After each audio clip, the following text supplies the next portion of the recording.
তোর বালের রিলেশন মানা রাখতে ভালো লাগে না আমার, সারাক্ষণ ঝামেলা ঝামেলা। কি হলো রে ভাই?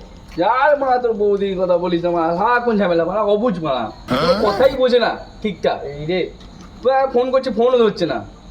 একটা কাজ করতো, তুই ফোন লাগাতো তোর বৌদিকে। এঙ্গেজ বলছে, তার সাথে বদমাশ করো। হ্যাঁ মানা, তুই হোয়াটসঅ্যাপে কল কর। হ্যালো বৌদি, কি পড়ে আছো? এই মানে কেমন আছো? বলছে মন ভালো না। মুখে নেবে?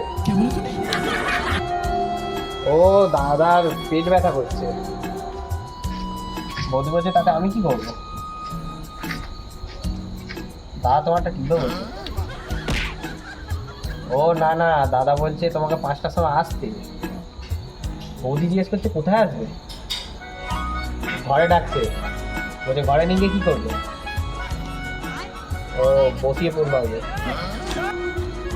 না না, তার কি পড়বে বলছে। ও দাদা আংটি পড়াবে বলছে তোমাকে। বলছে ওই আংটি তোমার ঘরে গুঁজে নিতে। এ মা, তোর কাছে এলাম মারা, লাইনটা ঠিক করে চেক করবো, তুই আরো লাইনটাকে বিগড়েই দিবি। বাবা